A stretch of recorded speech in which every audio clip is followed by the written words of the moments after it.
Muy buen día. Tenemos la lectura de la liturgia de la palabra del día martes 3 de febrero, en la cuarta semana del tiempo ordinario, ciclo litúrgico A. Muy bien, celebramos a San Blas, obispo y mártir. Bueno, este es un santo turco del siglo III, nacido en el siglo III, ¿no? Y que es muy conocido por ser el, el que ayuda, ¿no?, a los enfermos de afecciones o enfermedades respiratorias y a los que sufren continuamente del dolor de garganta o infecciones. Muy bien,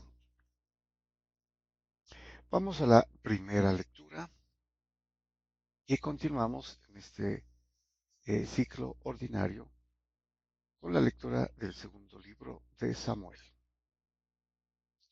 Tenemos del capítulo 18, versículos del 9 al 10, el 14, parte B, del 24 al 25, parte A, del 30, el 30, y del capítulo 19, los versículos del 1 al 3.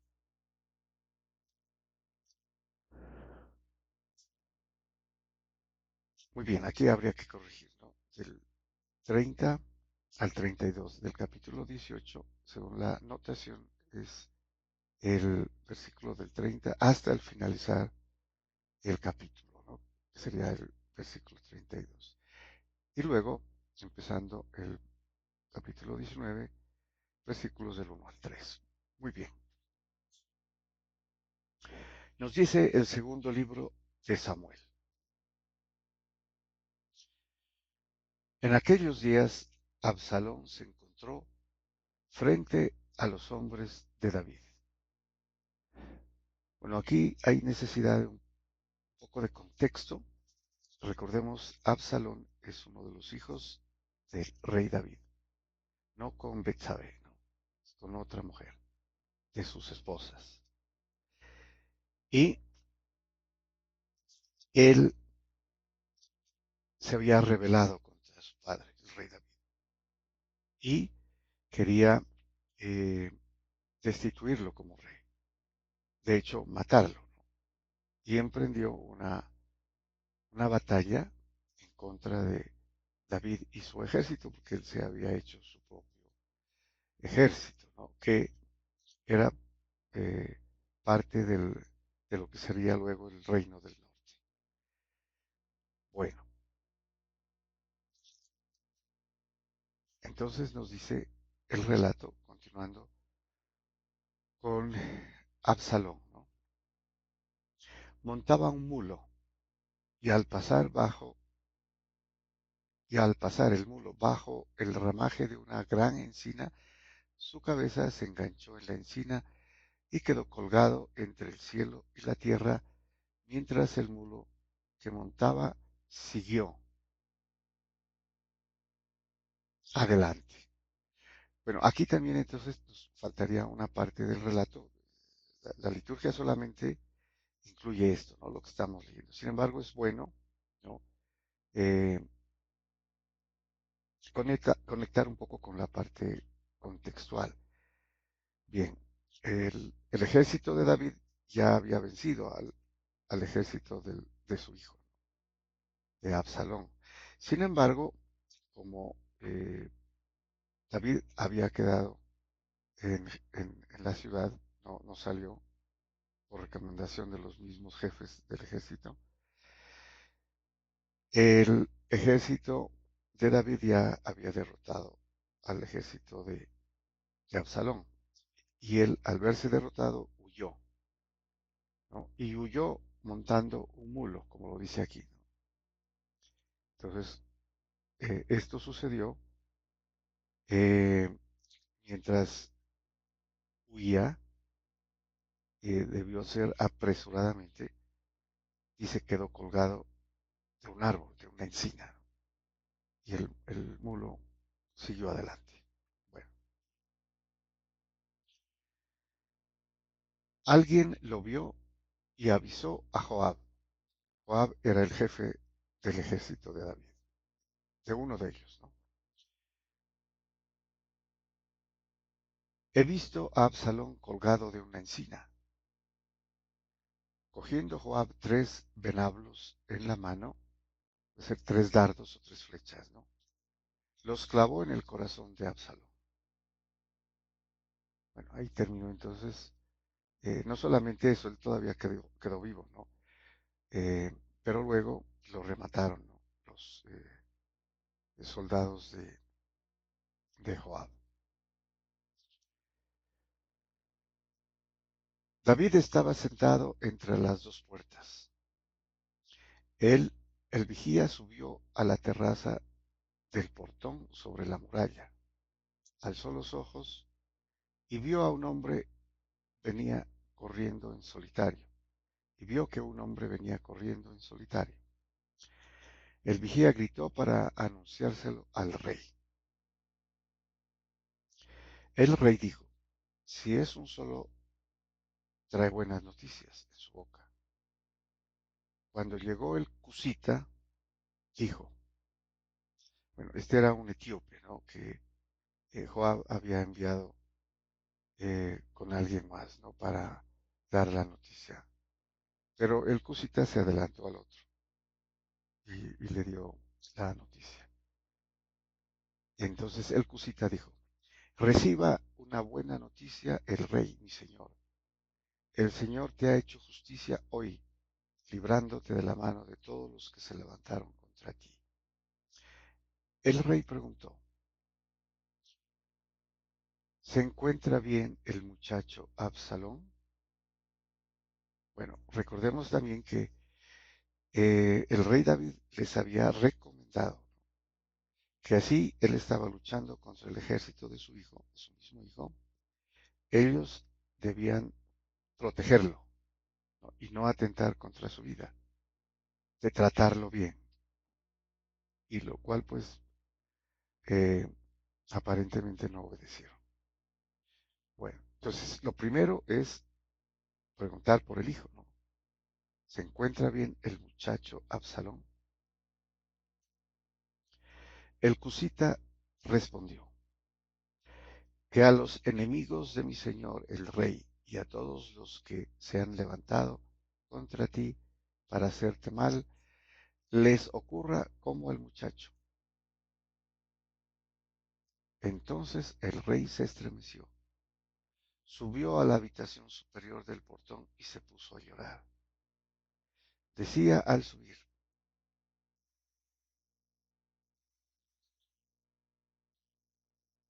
hijo mío, Absalón, hijo mío, Absalón, ¿quién me diera haber muerto en tu lugar?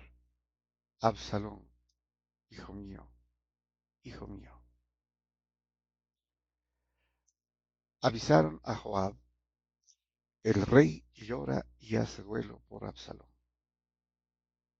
Así la victoria de aquel día se convirtió en duelo para todo el pueblo, al oír decir que el rey estaba apenado por su hijo. Bueno, más que normal, ¿no? Que un padre llore eh, la muerte de un hijo.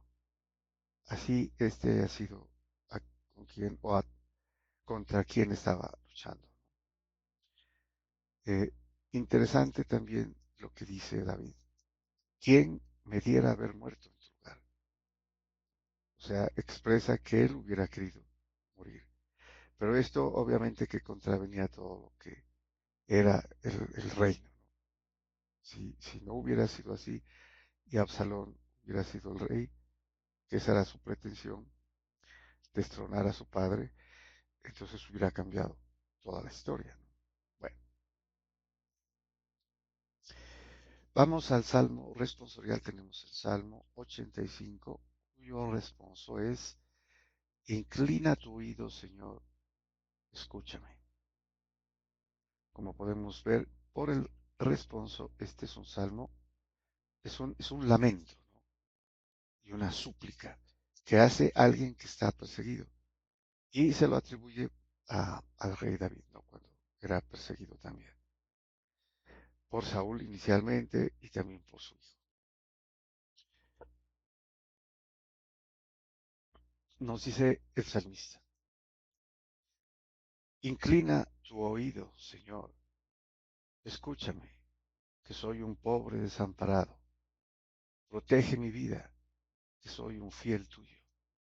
Salva, Dios mío, a tu siervo que confía en ti.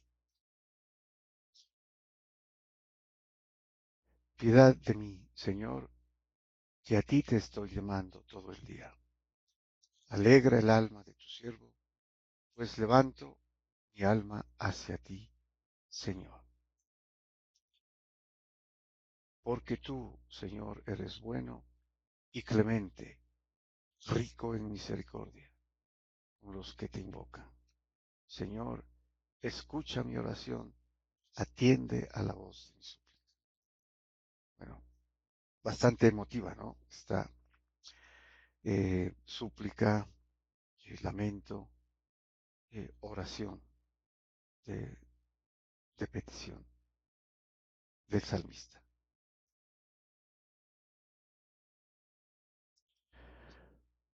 Muy bien, y pasamos al Evangelio. Continuamos leyendo a San Marcos, ahora en el capítulo 5, versículos del 21 al 43. Bueno, nos dice San Marcos. En aquel tiempo Jesús atravesó de nuevo en barca a la otra orilla.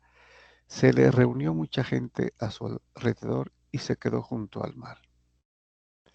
Se acercó un jefe de la sinagoga, que se llamaba Jairo, y al verlo se echó a sus pies, rogándole con insistencia: Mi niña está en las últimas. Ven, impón las manos sobre ella para que se cure y viva. Bueno, aquí importante es que es el jefe de una sinagoga, ¿no? Una sinagoga judía, obviamente, y él ha sido encargado como jefe, pues obviamente por su ortodoxia, digamos, ¿no? Por su fidelidad al judaísmo, a la ley, ¿no? Y a todo lo que es litúrgicamente judaico. Sin embargo, va donde Jesús, ¿no? Y se le echa a sus pies, un judío, y le ruega. También le dice lo que haga. O sea, al haber escuchado y haber visto, ¿no?, lo que hacía el Señor, y también porque era un rasgo o un gesto, ¿no?, litúrgico importante de la imposición de las manos, ¿no? Entonces les dice: ven e impón las manos sobre mi niña para que se cure y viva. Entonces tiene esta seguridad. Continúa y dice: se fue con él y lo seguía mucha gente que lo apretujaba. Había una mujer que padecía flujos de sangre desde hacía 12 años. Había sufrido mucho a manos de los médicos y se había gastado en eso toda su fortuna. Pero en vez de mejorar, se había puesto peor. Oyó hablar de Jesús y acercándose por detrás entre la gente, le tocó el manto, pensando: con solo tocarle el manto, curaré. Inmediatamente se secó la fuente de sus hemorragias y notó que su cuerpo estaba curado. Bueno, entonces este es un caso mm, sorprendente, ¿no? De una curación inmediata. O sea, ella lo sintió, ¿no?, que se curó. Dice, inmediatamente sintió que se secó la fuente de sus hemorragias y notó, ¿no?, que estaba curada. Y el Señor Jesús no había hecho nada todavía, ¿no? O sea, todo lo había hecho ella. Lo había pensado y hizo lo que pensaba ella, que con solo tocarlo quedaría curada. Bueno, Jesús, notando que había salido fuerza de él, se volvió enseguida en medio de la gente y preguntaba: ¿quién me ha tocado el manto? Los discípulos contestaban: ¿ves cómo te apretuja la gente y preguntas quién te ha tocado? Él seguía mirando alrededor para ver a la que había hecho esto. Bueno, él sintió, ¿no? No porque lo habían tocado, sino porque lo habían tocado en forma especial, con fe. Entonces, por eso notó o sintió que había salido fuerza de él. ¿Qué lo hizo? Ella, la mujer, pero también su decisión llevada por la fe, por la confianza de que la iba a sanar con solo tocar su manto, ¿no? Entonces es una fe extraordinaria, un caso especial en la que no dijo nada a ella, no le pidió nada, solamente lo tocó y le tocó su manto nomás, ¿no? Ni siquiera su cuerpo, ni su mano, nada. Bueno, por eso es tan especial esta, ¿no?, esta narración. La mujer se acercó asustada y temblorosa al comprender lo que había ocurrido. Se le echó a los pies y le confesó toda la verdad. Él le dice: hija, tu fe te ha salvado. Bueno, te ha sanado o salvado son palabras que se pueden utilizar, ¿no? Eh, con el significado de sanación, en este caso, ¿no?, porque ella fue sanada y salvado en ese mismo sentido, ¿no?, de sanación. Vete en paz y queda curada de tu enfermedad. Entonces aquí lo dice también, ¿no?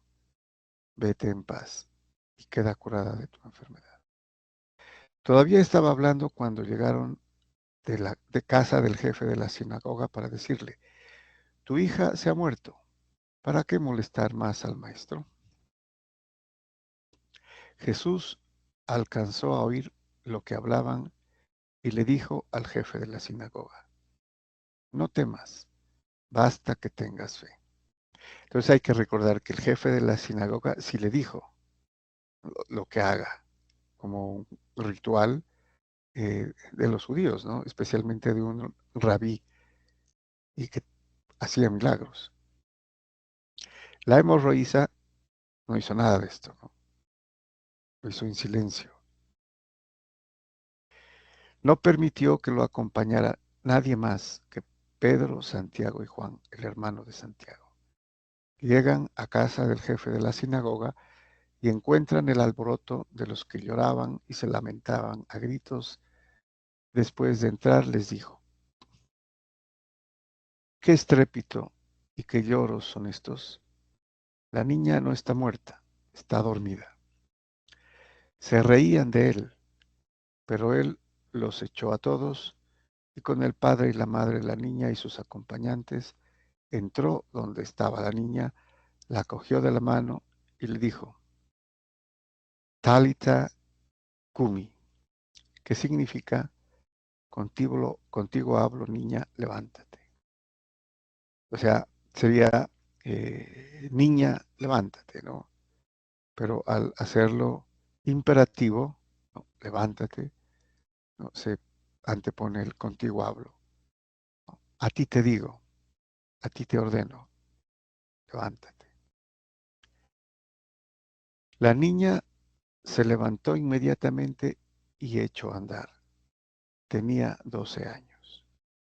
Y quedaron fuera de sí, llenos de estupor. Les insistió en que nadie se enterase y les dijo que dieran de comer a la niña. Bueno, entonces ese es el caso de una resurrección, ¿no? En este caso, a la hija de Jairo, el jefe de la sinagoga judía. Muy bien, muchas gracias y bendiciones.